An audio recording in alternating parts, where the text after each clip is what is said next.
Hello once again to everybody who's watching. Tommy Maroon here as usual for the great edition of the Tommy Maroon Sports Show. Now this is going to be a little quicker than usual because I'm only doing 2 topics instead of 3. Don't worry, next week we'll be back to our usual 3-topic format.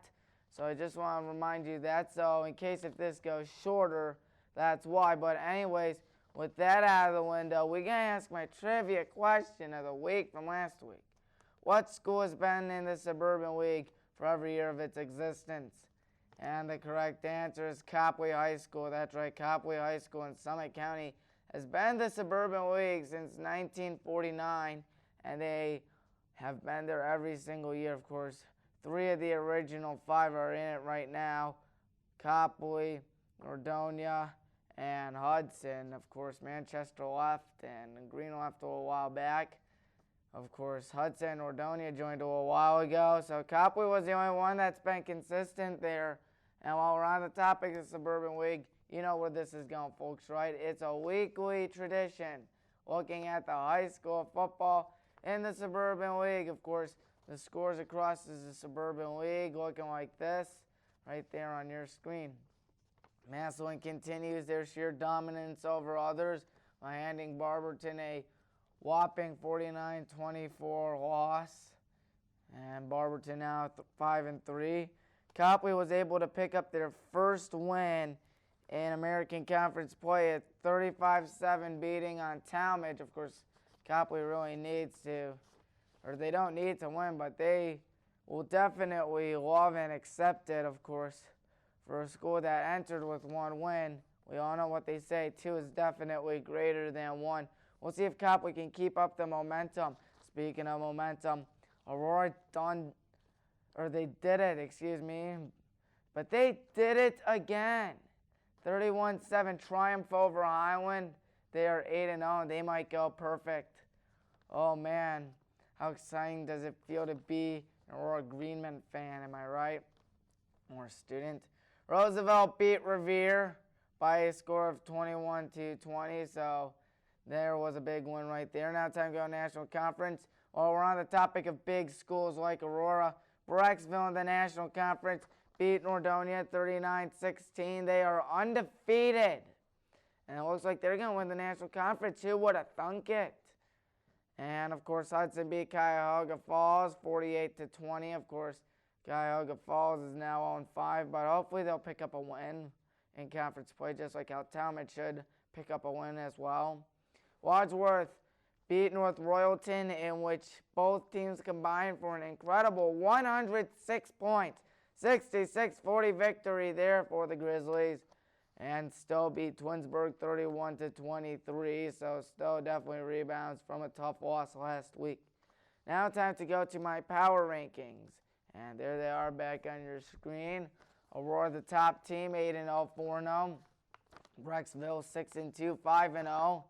Wadsworth is 6-2, 4-1. Barberton 5-3, 3-1. Roosevelt 5-3, 3-1. Hudson 5-3, 4-1. Revere is 8th, 4-4, 2-3. North Royalton is 9th, 4-4 and 2-3 in the National Conference. Nordonia is 10th. But you know what? Despite them being low or in the lower part, there's no denying that they had a big upset against Stowe last week, so that's something to cheer about. Of course, for high school football, every team has at least one thing to cheer about. And remember, in high school football, every team gets 1 win. They should get 1 win, and they should get more than that. It's always fun to watch high school football for said reasons. 11th are the Highland Hornets. They are 2-6, 1-3, and they are really looking to get these last 2 wins. We'll see if they can or cannot. Twinsburg is 12th, 2-6, 1-4. Copley 13th, 2-6, 1-3. Talmadge 1-7, 0-4. And Cuyahoga Falls 2-6, 0-5. So there's always one positive thing in high school football, at least one positive thing. And for all these, they have at least a few. And you know what it is? One thing that they have in common, they all have at least 1 win. And you know what? It's a success. No high school team really goes 0-10, so that's always something to be happy about. Time to look at my Week 9 preview. It starts off with Aurora and Revere. The Green Men are seemingly invincible. Nothing can stop them, or so we think. Is Revere going to beat them? We shall see. That's why they play the game. Stowe is going up against Hudson. Of course, Stowe won't win the National Conference, but Hudson needs a key victory to stay in National Conference title. Brecksville against North Royalton. Of course, the Bees need a win and both Wadsworth and Hudson to lose in order to clinch that National Conference. Wadsworth and Twinsburg. Of course, Wadsworth looking for a big game against Brecksville. Of course, a good rivalry. We can't forget about a great rivalry, Highland and Copley. They'll be playing on Friday night. And, of course, Highland will be playing Talmadge next Friday night. The marching band, which I don't mean to lie, the marching band is really great. And you know what they do that's so much fun? For next Friday night when Highland plays Talmadge, they will have a glow show in which it's in the dark and they have glow sticks attached to their instruments and uniforms. And the lights go off at North Gateway Tire Field and they perform. It's always fun to see them. I love it. Of course, the marching band is pretty awesome. MLB postseason, of course. We can't forget about the other marching bands because the other marching bands are just as awesome. I mean, they do so many competitions. They have so much fun. I mean, every marching band in both leagues really works so hard. I just love watching them. All of them do a phenomenal job. You got to support them because what else would you be doing during halftime? Because they definitely provide the halftime fun. I love all the marching bands. So that's just a side note. MLB postseason, Nationals against the Cardinals. That's right, we're looking at the League Championship Series. Nationals and Cardinals. The Nationals swept the Cardinals 4-9. First time they have reached the World Series. Seattle is now the only team without a World Series appearance, and it's the second time a team won their league championship series without trailing at all in the series. The other one was in 2015 when the Mets swept the Cubs. Howie Kendrick won NLCS MVP. Anibal Sanchez, 7.2 innings, 0 runs, 1 walk, 5 strikeouts, and of course, 1 hit. Only 1 hit in Game 1. That came in the 8th inning.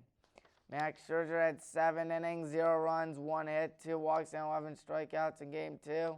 Game 3, Steven Strasburg, 7 innings, 7 hits, 1 run, 0 earned runs, 0 walks, 12 strikeouts in Game 3. And, of course, in Game 4, they just really poured it on. And they scored a touchdown in the first inning. Holy Toledo. That's right, 7-run inning in the first inning, Game 4 to clinch the pennant. Washington outscored St. Louis 26 in the NLCS. That was all pitching, and pitching. Of course, Washington won last night by a score of 5-4. They're up 1-0 on those Houston Astros. Could this be the year of the Washington Nationals? Who would have thunk it? They've done without Bryce Harper, who's like, you know what, I'm out of here. And he goes to Philly. Philly doesn't do bad. Start off Washington not that well, and then they catch on fire. Philly begins to fall down. Gabe Kapler gets fired there for Philly. Of course, you can't blame Kapler because Kapler did a pretty decent job there. I mean, Philly had struggled like for the last few years before Kapler came, and he got them on the right track for a rebuild. Let's see if they can build on it or not. Astros and Yankees. The Astros did it again. So New York will not win their 41st pennant. And it's the 3rd time Houston advances to a World Series, 2nd time in 3 years that happened. Altuve was the ALCS MVP. He hit a monster game-winning walk-off 2-run shot in Game 6 to clinch the AL pennant. And so, of course, in Game 2, Carlos Correa hit a walk-off home run solo shot in the 11th inning to give Houston a win. And of course, that was huge. Garrett Cole, 7 innings, 0 runs, 4 hits, 5 walks, and 7 strikeouts in Game 3. There's Yoli Gurriel. in Game 6 in the first inning, 2 on and 2 out. Of course, he hit a big home run right there into the Crawford boxes, Minute Maid Park. Such a cool stadium. I've heard a lot of good things about it. I've always wanted to go there. Of course, Houston definitely has a good one right in downtown Houston. Train station, very historic because that was a real train station back in the day. It was originally going to be called the ballpark at Union Station, and then they decided to change it. Aaron Hicks hit a 3-run shot in the first inning, Game 5. It was a line shot down the right field line off the foul pole. Yep, the foul pole, which was pretty crazy to think because, of course, any other stadium, that's a foul ball. It's 314 to right field at New Yankee Stadium, same dimensions as its predecessor in its final season, 2008. So, yep. Second time both teams in the World Series are expansion teams. First time was in 2015. Game 2 is tonight. So much fun tonight, especially the Cavs season. Cavs are going to play the Magic tonight in Orlando. You never know. Doesn't look like it's going to be the best season, but keep in mind, we are rebuilding, of course.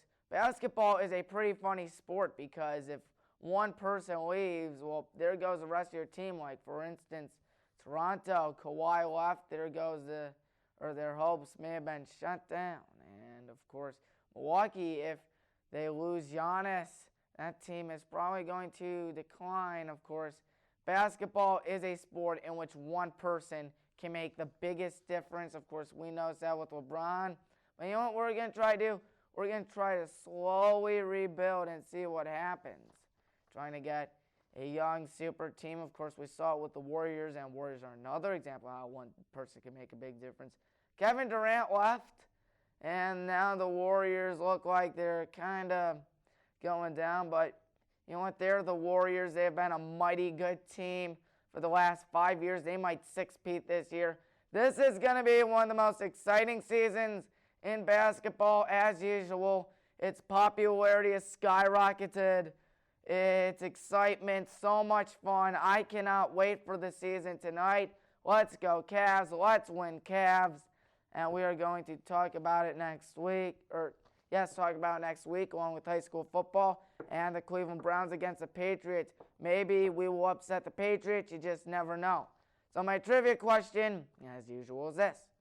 What two schools left the Suburban League following the 2014 and 15 school year? Got your answer?